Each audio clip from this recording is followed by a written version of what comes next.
2025 WNBA Finals presented by YouTube TV. We'll begin with remarks from Commissioner Cathy Engelbert, and then we'll turn it over to question and answer. Please have. What if someone handed you the greatest opportunity your sport had ever seen? A chance to reach the mainstream, unlock billions of dollars in future growth, and transform the game forever. And instead of embracing it, you pushed it away. That is the question many fans began asking about the WNBA. At the center of it all was Caitlin Clark, a generational talent whose arrival changed the trajectory of women's basketball almost overnight. As millions of new fans tuned in for the first time, Commissioner Cathy Engelbert found herself overseeing one of the most consequential moments in league history. Yet a series of decisions left many wondering whether the WNBA was fully prepared to capitalize on its biggest opportunity. For decades, the league fought for television exposure, sponsorship dollars, and national attention. Then one player arrived and altered the equation almost instantly. Caitlin Clark was not simply another #1 overall draft pick. She became a cultural phenomenon whose impact extended far beyond basketball. Her games at Iowa shattered viewing records, culminating in the 2024 NCAA Women's National Championship, which drew an average audience of 18.9 million viewers and peaked at more than 24 million, making it the most-watched basketball game in the United States in 5 years. It outperformed that season's NBA Finals, World Series games, and even later rounds of the Masters, delivering one unmistakable message. People wanted to watch Caitlin Clark. When the Indiana Fever selected her with the first overall pick, that audience followed her directly into the WNBA. Her professional debut averaged more than 2 million viewers, the league's largest television audience in over 2 decades. Teams that normally played before modest crowds began moving Fever games into NBA arenas to meet overwhelming demand, while her number 22 jersey sold out almost immediately after the draft and became the league's biggest merchandise success.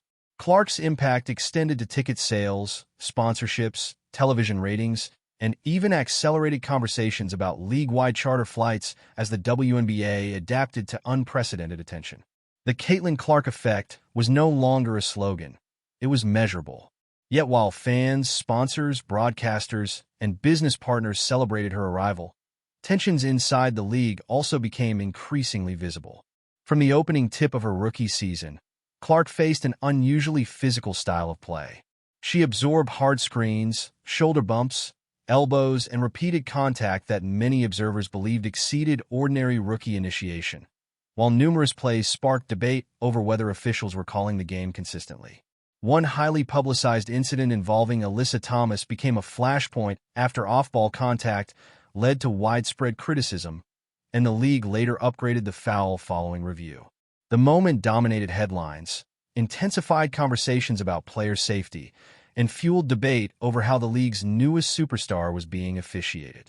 For many fans, it symbolized a much larger story unfolding beneath the surface, one involving competition, expectations, media attention, and the challenge of integrating the sport's fastest-rising star.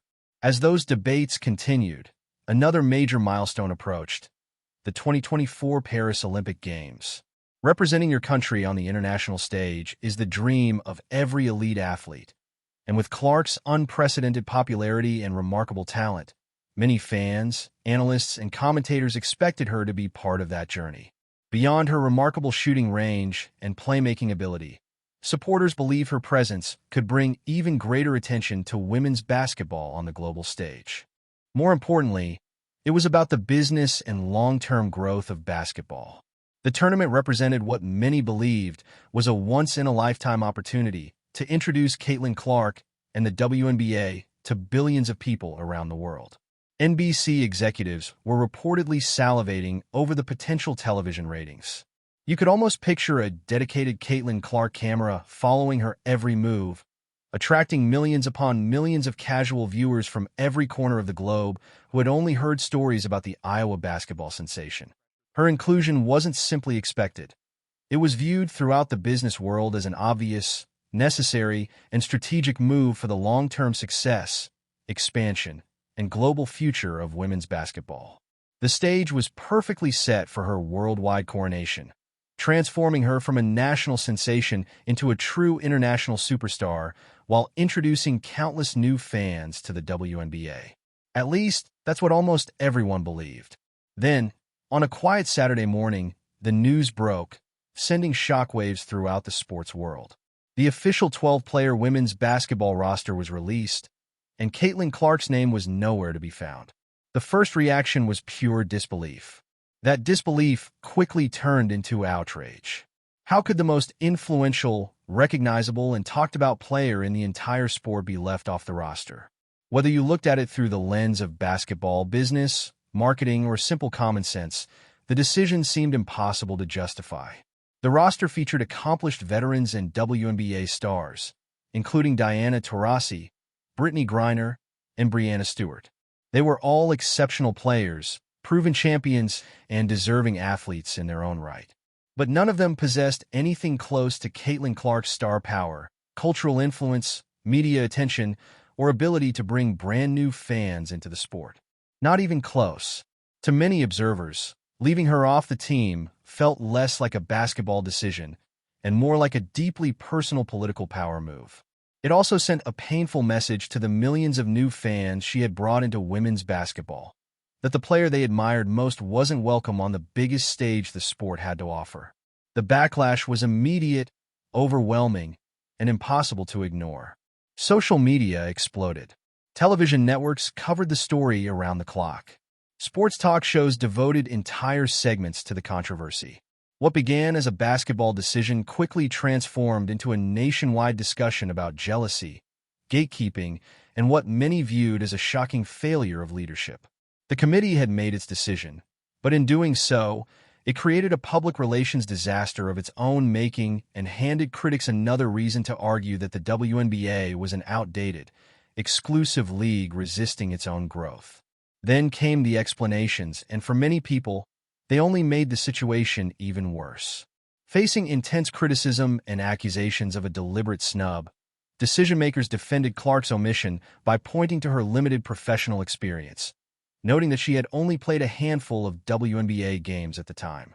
They also referenced the importance of team chemistry, suggesting that adding a player with such enormous media attention could disrupt the balance of an experienced veteran roster.